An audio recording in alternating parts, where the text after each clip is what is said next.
Sucedidos. Autor Oscar D'Angelo. El fuego de Anka. Alalem caminaba por la costa del canal Tabalqué, hacia la bajada de Panquegua. De vez en cuando miraba el agua que corría murmurando. El sol de la siesta del Huentata incendiaba el mediodía de aquel bravo verano. Después del último tronco que servía de puente, antes de llegar a la bifurcación del Acequión, salió del senderito, se acercó a la corriente y sentándose en las raíces transversales de unos añosos chañares, escuchó el lenguaje del canal que lo invitaba a introducirse en él. Lo hizo lentamente, miró el agua y observó un rato su rostro tironeado en el reflejo movedizo, entre brillos y movimientos alargados. Por debajo del puentecillo vio el cuerpo desnudo de Anka, que se sumergía con movimientos rituales, entre danzando e higienizándose. Anka no lo había visto, y continuaba danzando y arrojando sobre su propio cuerpo el agua que levantaba con las palmas ahuecadas de sus manos. Alalem la miraba petrificado. Los sonidos musicales de la acequia desaparecieron. Su mirada quedó pegada a la magia de aquel torso, que visto de frente por debajo del puente, su hermosura se destacaba con mayor notoriedad. Las ramas semicaídas de las cortaderas y el follaje plateado de las hampas encajonaban la imagen en un túnel encantado de convulsionada serenidad. Anka continuaba arrojándose agua sobre su cuerpo, mientras danzaba con lentos movimientos de caderas al compás de algún ritmo interior. Sin detenerlos, elevó su rostro hacia el sol, con los ojos cerrados. Los movimientos serpenteados de sus brazos dibujaban la llama de un fuego que salía de su propio cuerpo. Continuó así durante varios minutos. Alalem miró hacia lo alto, también en dirección al sol, y sin cerrar sus ojos quedó hipnotizado, mientras en el resplandor del fuego continuaba bailando el cuerpo de Anka, grabándose para siempre en sus retinas. Años después, los niños de la chimba precordillerana jugaban y gritaban en la puerta de la casucha del cieguito Alalem. Él estaba sentado debajo del portal de algarrobo, y se lo veía feliz y contento, pues había recibido la semanal visita de la hechicera Anka, cosa que hacía con todos los enfermos de Panquegua.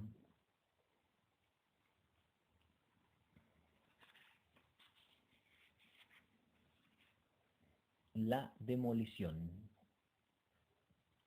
El pueblo estaba desvelado, algo movedizo lo inquietaba. Una gran cantidad de gente se había reunido en la esquina. Las topadoras estaban demoliendo las últimas habitaciones de lo que fuera durante 90 años un elegante edificio de estilo colonial, muy deteriorado en los últimos tiempos. Se comentaba que un olor fétido, nauseabundo, impedía que el maquinista se acercara a las únicas habitaciones que todavía estaban de pie. Allí funcionó desde la llegada del ferrocarril en 1885 hasta mediados del siglo XX un hotel, cuya construcción fue hecha para ese fin. En los años de esplendor de la inmigración europea, su elegante estilo arquitectónico había lucido su fachada con orgullo. Cuando dejó de ser hotel, porque la estructura social y económica ya no lo necesitaba así, el edificio se convirtió en un sanatorio. Después estuvo varios años desocupado. La clínica se llamó Isaguirre Mansur. La familia propietaria del ex hotel le había pedido a los inquilinos que una habitación y un cuarto de baño fuera ocupado por Jalil, el hijo menor de don Jalil Mohamed Samad. Así se hizo durante 20 años. Jalil vivió solo en un cuarto del fondo, al final del patio, cuya disposición le permitía la salida al exterior de una forma casi independiente. No se conoció demasiado sobre la vida de Jalil, sí de la familia, que por cierto se había arraigado e integrado con fuerza a la actividad social del pueblo.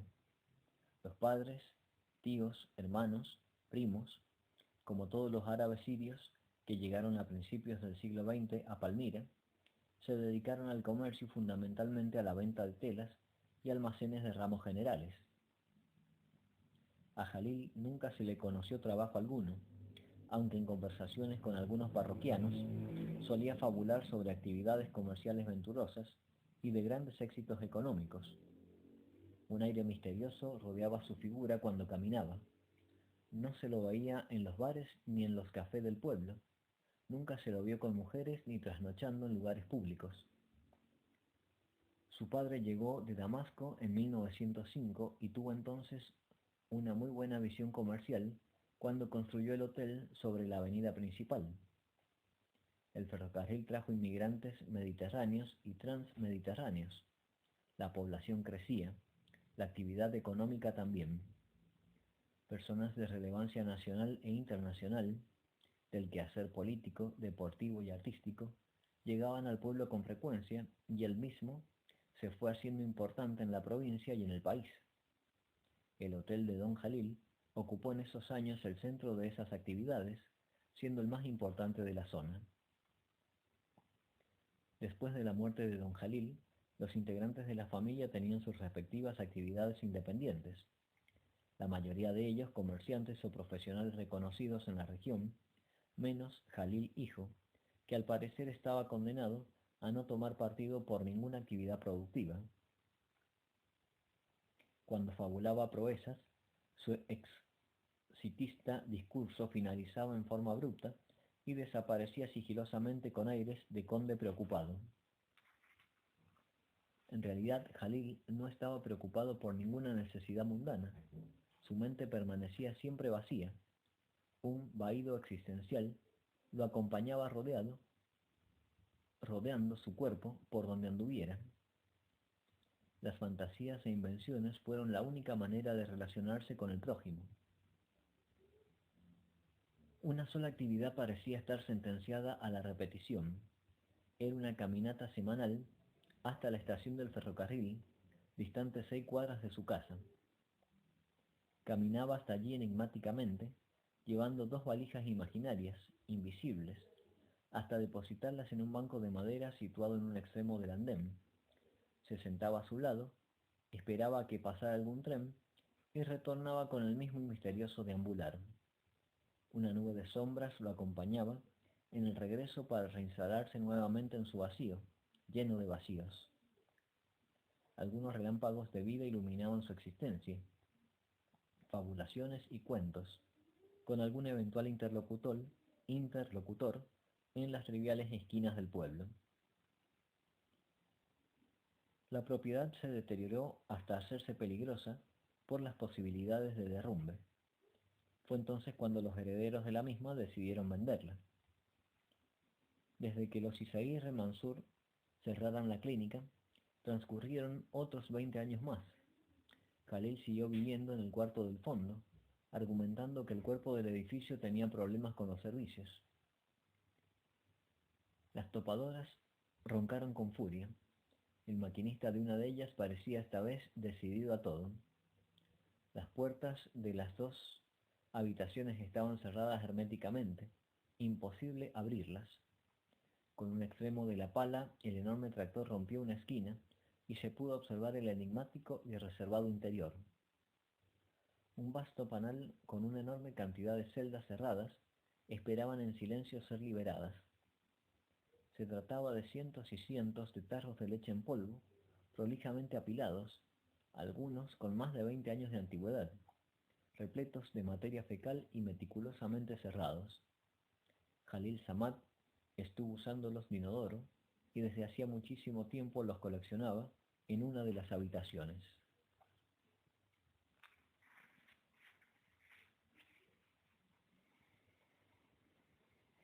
José Pescara y los gatos.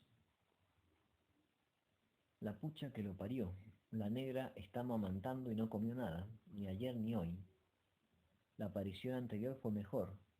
Tuvo esa polenta que me dio el cura y nos alcanzó para 3 días.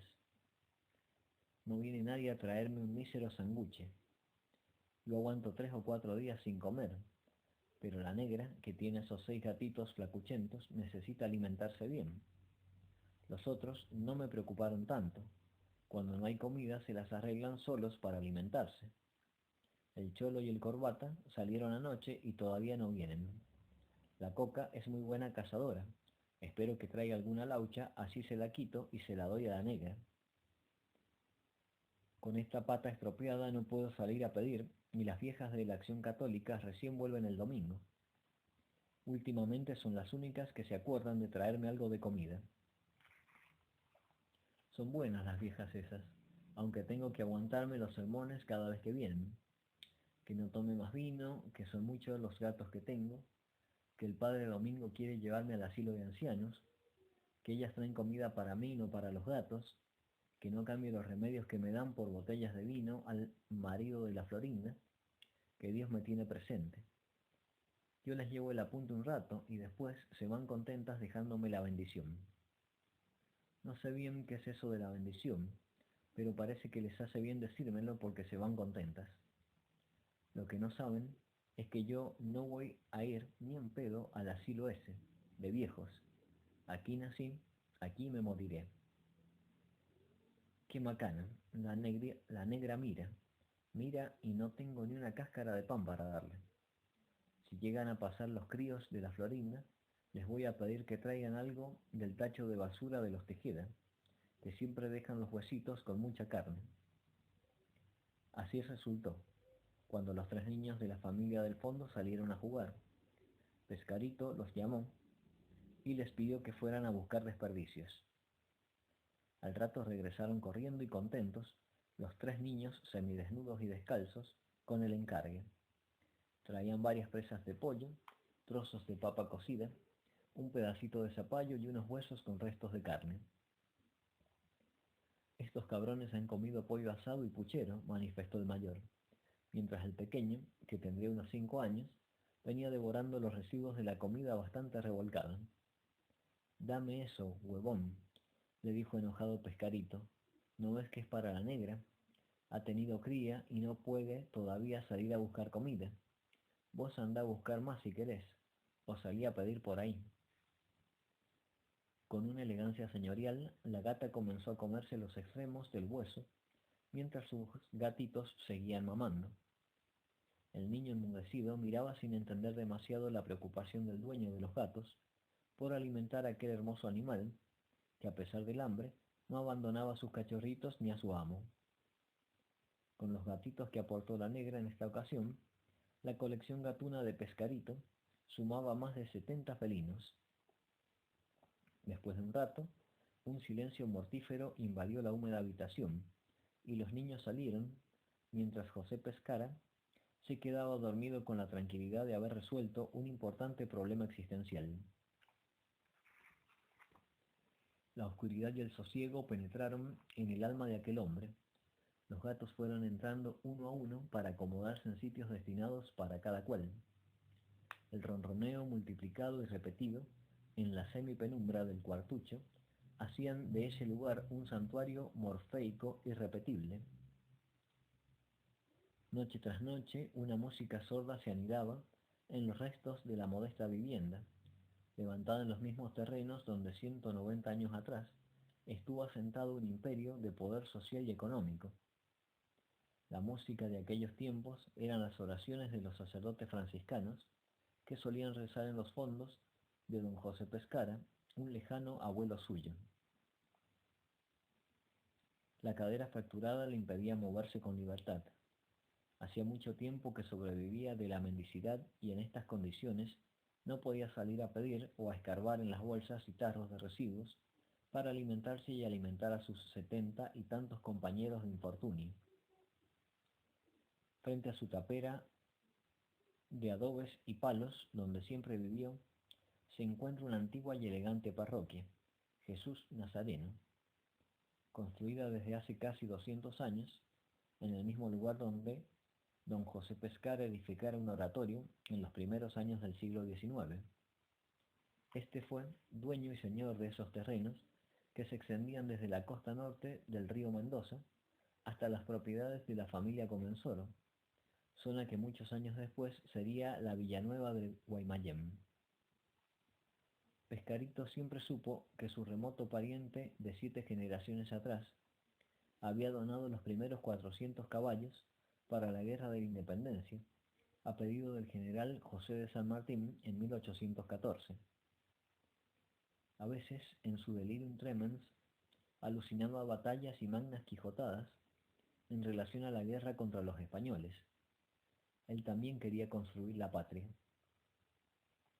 A poca distancia hacia el este, corre de sur a norte un importante canal de riego que lleva su apellido y que quisiera construir aquel poderoso terrateniente, haciendo una toma en el río con 7 enormes diques criollos o pie de gallos. Cuando Pescarito estaba bien de sus piernas, solía caminar hasta él y sentarse en sus orillas, mirando el agua para dejarse llevar tal vez hasta el fondo de los tiempos familiares, donde la fortuna le sonreía a los Pescara con mayor simpatía, o solo quería dejarse adormecer por la sonoridad narcotizante de la música, del agua en su danza infinita. Después de la fractura, Pescarito no se recuperó totalmente de su cadera. Pudo deambular con la ayuda de un bastón que fabricó él mismo con una rama de sauce, árbol este que crece orgulloso en las orillas de los canales de la zona, dándole a los mismos, con sus lloronas ramas, un frescor melancólico y nostalgioso. Debajo de sus goteantes follajes, Pescarito pasaba horas en soledad hasta quedarse dormido.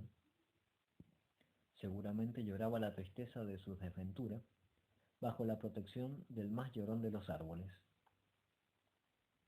Los gatos que convivían con él tenían nombres y respondían a su llamado con una naturalidad pasmosa.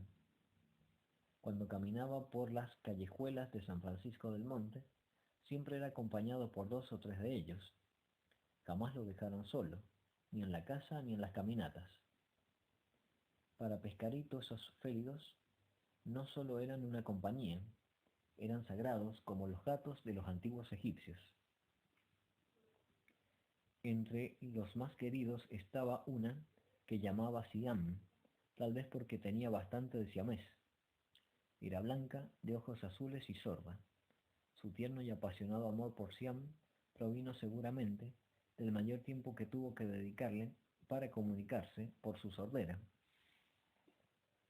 En las noches de invierno, 10 o 12 dormían en la cama con él, sobre la única y roída manta que poseía, para aumentar el calorcito de su lecho y protegerlo de la dureza del clima invernal. El mayor desvelo fue siempre la alimentación de su prole. Jamás comió ni un bocado sin darle primero a sus felinos, fundamentalmente a los más pequeños. Pescarito fue un indiscutible padre, preocupado por el correcto sustento de sus retoños, un símbolo elocuente de la comunión de 2 especies, animales relacionadas por el amor y la comida. Era un tipo apacible y en general benévolo con todas las personas que lo conocían.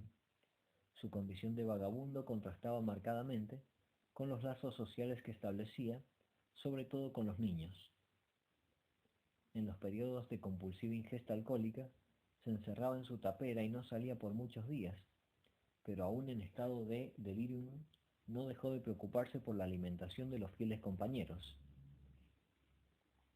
Padecía una gran angustia cuando se encontraba con dificultades para darles de comer, aunque siempre pudo salir del paso, resolviendo de una o de otra manera su obsesivo desasosiego, aún después de su muerte.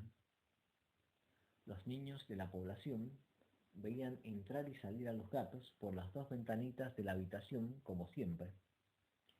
Hacía 2 semanas que Pescarito no daba señales de vida, y como esto ocurría cada vez que el destino lo encontraba con alguna dama juana de vino, nadie advirtió lo que en verdad ocurrió. Cuando las mujeres de la Acción Católica llegaron para dejarle alimentos y alguna ropa, vieron al traspasar el modesto umbral de la vivienda un cuadro solo narrable por el imperio del horror. Quedaban sobre la cama de José Pescara algunos huesos largos de su cuerpo y su blanca calavera, donde, con el poco tejido blando que restaba, se hacían un festín gastronómico dos pequeños cachorritos siameses.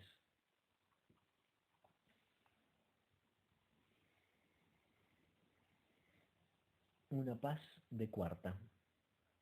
Ciudad de Mendoza, cuarta sección, diciembre 1975. Los primeros calores del verano clavaban su espada de fuego sobre el cuerpo púber de la noche mendocina. De tanto en tanto, las sirenas esparcidas en la ciudad rompían la mudez impuesta por decreto. Si puedo sacarlo de la cuneta, me va a resultar más fácil arrastrar su cuerpo hasta la puerta de la pensión. Después lo dejaría en el zaguán y llamo a la ambulancia. No sé para qué voy a llamar la ambulancia si ya está muerto. Según dice la Pepa, desde hace más de 2 horas. Era reputazo el Sergio, pero hay que reconocer que fue buen compañero con todas nosotras. Carajo, si alguien me ayudara podría quitarlo de la zanja. ¿Quién iba a decir tan pesado el marica y lo flaquito que parecía cuando mariposeaba en la esquina? Si las muchachas me ayudaran seguro que podríamos, pero no las hace salir ni Dios de la pensión. Con el cagazo que tienen ni se asoman a la calle, están apabulladas las pobres. La presidenta María Estela de Perón nombrará ministro plenipotenciario a José López Rega, quien saldría del país con destino impreciso en los próximos días. Dejará la cartera de Bienestar Social para ejercer su función en todos los países con los cuales Argentina mantenga relaciones diplomáticas. Esta semana ya mataron 3 maricones y 4 putas de la otra cuadra. Por eso tienen miedo las chicas. Dicen que el miedo no es onzo, pero yo no puedo dejar al finadito tirado aquí en el barro podrido, con su cuerpo reventado y la cabeza molida. Como pueda lo arrastro hasta el zaguán. Pobre, este también fue muerto a cadenazos. Dicen los diarios que los asesinos son los subversivos. Yo no sé leer esos letreros que pintan en las paredes después de los crímenes, pero un cana me cantó la justa. Me dijo que los zurdos quieren destruir la familia, la patria y la propiedad. También me contó que el capo de los guerrilleros se llama Comandante Pío XII. Qué hijo de puta el guerrillero cabrón ese. Norma, una de las prostitutas sobrevivientes de aquella guerra despareja, de cadenas y manoplas de hierro, de la cuarta sección de Mendoza, años después pudo aprender a leer y escribir en un colegio religioso de ese barrio. En las clases de religión del curso de alfabetización de adultos, le enseñaron que el Papa Pío XII fue uno de los pontífices más destacados del siglo XX, que su verdadero nombre fue Eugenio Pacelli, cuyo apellido deriva de la palabra paz, por la que trabajó durante toda su vida. Difundió trascendentes documentos y encíclicas, entre las que figura, en 1943, la Mystici Corporis.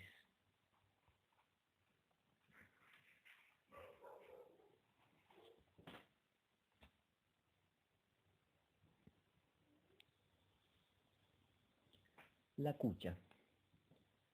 Si las ciudades fueran mujeres, Buenos Aires sería mi amante preferida.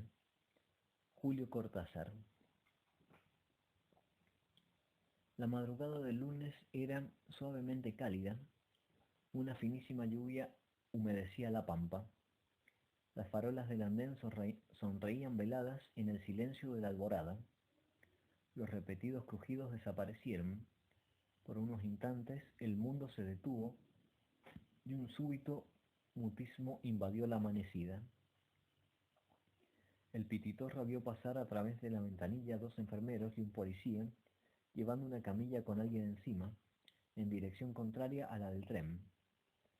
No le dio importancia y se reacomodó en la butaca para seguir durmiendo.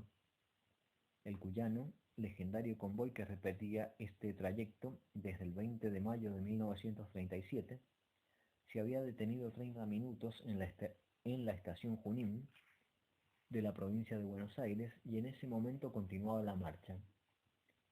Otra vez el suave bamboleo adormecedor lo acercaba al reino del sueño. Nada podía hacer, sino esperar. Entonces, ¿qué mejor que esperar durmiendo?, se decía entre impotente y turbado.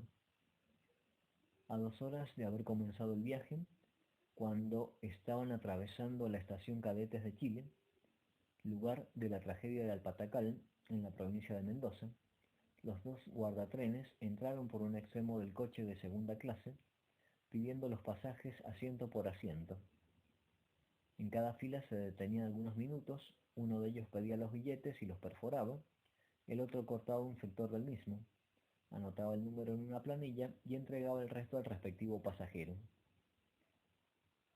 3 o 4 años atrás los ferrocarriles se habían dieselizado. Las locomotoras de vapor silenciaron los pitos para siempre. Su negra y arrogante estampa desapareció de los rieles argentinos en poco tiempo. Los trenes corrían con nuevas locomotoras diésel, compradas durante la gestión del presidente Frondizi y por la dictadura militar que lo precedió. Los vagones y coches de pasajeros eran de la época en que los ferrocarriles pertenecían a los ingleses. Mario y el Pititorra habían subido en la estación Mendoza y solamente pudieron comprar un solo pasaje. Era mucha la devoción que sentían para viajar en tren a Buenos Aires y poco el dinero que disponían para hacerlo. Esto lo hicieron en otras oportunidades y todo les había salido perfecto. Con el precio de un solo billete viajaban los dos, y con lo ahorrado solían vivir 6 o 7 días en pensiones baratas en la capital.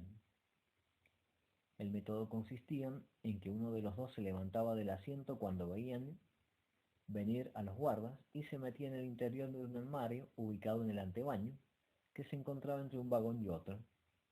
En su interior permanecían en la más renegrida oscuridad hasta que pasara el control de los billetes, para volver luego a su sitio una vez que fuera avisado por el compañero.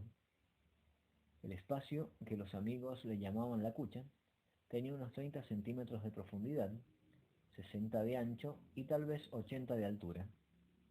En otras épocas se lo destinaba para el equipaje o pertenencias personales del guardia de seguridad que viajaba en cada uno de los coches. Los más de 1000 pasajeros que se trasladaban de San Juan y Mendoza a Retiro en el Cuyano 3 veces por semana, lo hacían en 4 coches de segunda clase, 4 de primera, 2 coches dormitorio y por supuesto en el centro del tren el coche comedor, tal vez el sitio más ambicionado por Mario y su amigo, el Pititorra. Allí pasaban horas conversando entre café, libros, proyectos y anécdotas. Che, saca de tu bolso el mapa de la guía Peuser.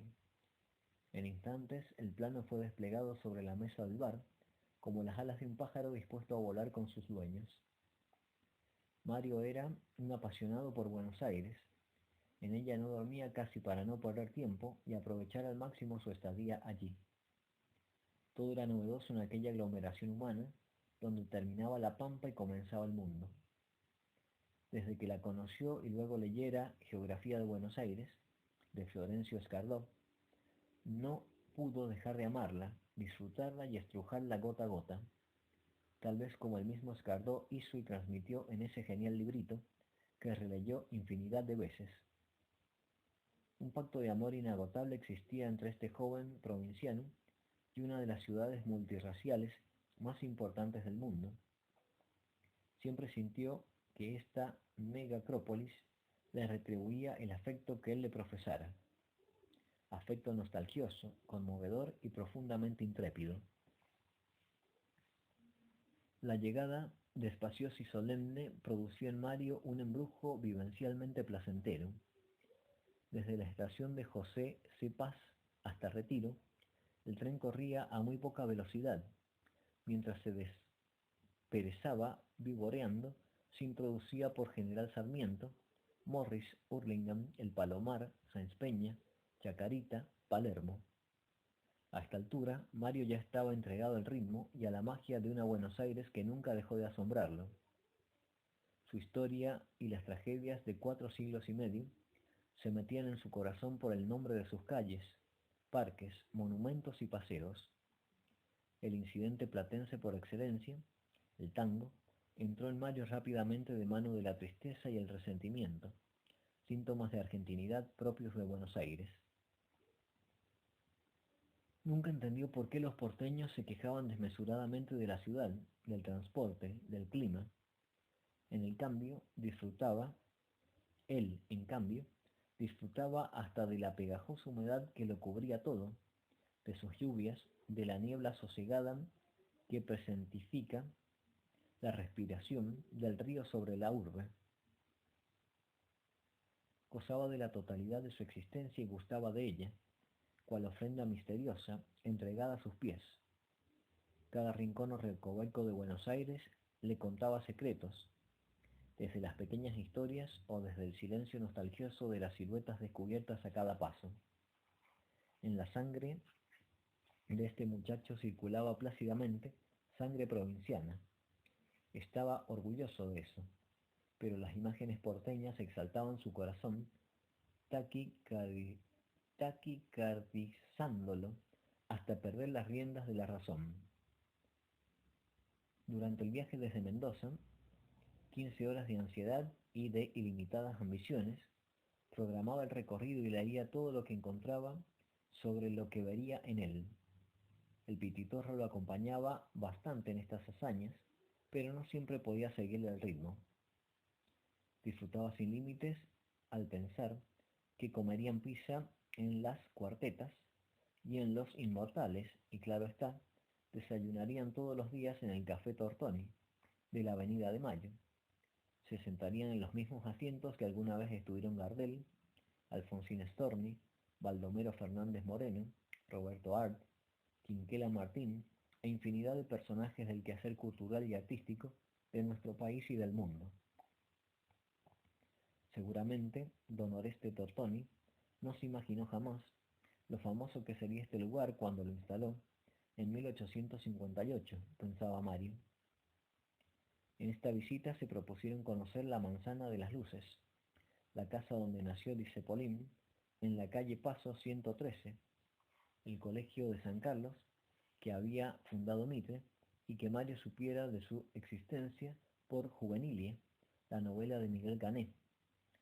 Recorrerían por dentro la Biblioteca Nacional, donde fue tantos años director Borges, que está en México al 500. Querían conocer mejor el barrio de Caballito. En el viaje anterior descubrieron en el Museo de Luján la veleta con el caballito de lata que motivó el nombre de esta zona. Perteneció a una pulpería, propiedad de un tal Vila, y que en 1820 se le llamaba la Pulpería del Caballito. Posta de Carreros que se encontraba más o menos donde está la intersección de las calles Rivadavia y Cucha Cucha, de ese barrio. Si nos queda tiempo, ¿qué te parece si visitamos las tumbas de Facundo Quiroga, de Remedios Escalada y las de los miembros de la primera junta, que están todas muy cerca, en la Recoleta? Había propuesto Mario, quien repitió algunas frases de Florencio Jardó que leyó sobre ese cementerio. Los muertos que allí van no van porque hayan muerto, sino porque han merecido reposar en la Recoleta, donde por un fenómeno porteño están más muertos y menos muertos que los difuntos comunes. Mario no dejaba nunca de visitar un café que había sido muy frecuentado por González Tuñón, en la calle Leandro Alem. Lo mismo hacía con el Bar Ruiz, un café-bar del siglo XIX, en Marcelo T. de Alvear, que tanto nombra Sábato en sus libros. Siempre llevaban un plan del recorrido que anhelaban hacer y generalmente lo podían concretar. Cuando regresaban, nostalgiosos y satisfechos, ya estaban programando lo que harían en el próximo. La vehemencia que profesaba por los ferrocarriles tenía su edad. El ruido del tren, sus pitadas y las escurridizas imágenes de su figura lo acompañaron desde el mismo momento en que nació. No podía pensar la vida sin los trenes. No quería imaginar otros países y ciudades sin las estaciones y los rieles. Viajar y conocer era sinónimo de trenes. Buenos Aires de indulgencia y misterio. Pero la ferromanía más intensa comenzó en la adolescencia. El tema preferido por entonces fue el origen de los ferrocarriles, su invención, sus comienzos y la maravillosa expansión. Con sus amigos discutía sosteniendo que el ferrocarril era un invento francés y no inglés ni yanqui, como se suele decir sin fundamentos, porque el primer vehículo a vapor lo construyó un ingeniero de Francia llamado Cugnot en 1770. Tenía capacidad para transportar 4 personas y se la llamaba Fardier o carro de Cugnot. Poseía 3 ruedas de madera y la delantera era a su vez motriz y directriz. Arriba de esta se encontraba una calderita de vapor, cuya presión lograba convertir el movimiento rectilíneo de los pistones en otro rotativo continuo. Este es el comienzo de la locomotora. La que circuló en Inglaterra en 1804 fue construida tomando como modelo la de este francés y del norteamericano Oliver Evans, que la puso sobre rieles fijos. Se le atribuye equivocadamente el invento a Evans, cuando en verdad fue Cugnot quien puso la piedra fundamental de esta creación prodigiosa. También sostenía que la incorporación de la locomotora al transporte de carga fue en realidad el comienzo de la era del ferrocarril, y esto se lo debemos a Stephenson, un loco británico que fue fogonero de una bomba de vapor de una mina en un condado de Inglaterra. Le gustaba recordar entre los interesados en el tema el nombre de la primera locomotora que construyera, Stephenson, la Rocket, que se traduce como cohete, en aquel histórico de 1830, año que echó a andar recorriendo orgullosa la distancia desde Liverpool a Manchester. Allí se abrieron para siempre las compuertas de los trenes hacia todo el universo. Nunca omitía en sus relatos ferrocarrileros que el primer ferrocarril que tuvimos los argentinos nació cuando se firmó un acuerdo entre un grupo de comerciantes argentinos y la provincia de Buenos Aires en enero de 1854, o sea, tan solo 24 años después de la Rocket de Liverpool, y que tampoco fueron los ingleses los que construyeron los primeros caminos ferroviarios en nuestro país. El 29 de agosto de 1857, época en que gobernaba la Argentina el presidente Urquiza, fue inaugurada oficialmente la primera línea. Remarcaba con agudos detalles que la primera estación se llamó Parque, que estaría donde hoy se levanta el Teatro Colón, y que después de pasar por Plaza 11, llegaba en su recorrido de 10 kilómetros hasta Flores. La compañía que lo construyó, decía, compró en Gran Bretaña una locomotora usada que había sido empleada en el sitio de Sebastopol, en la guerra de Crimea. Se llamó La Porteña, y la pobre estuvo tirando vagones durante más de 40 años. Ahora está descansando en el Museo de Luján.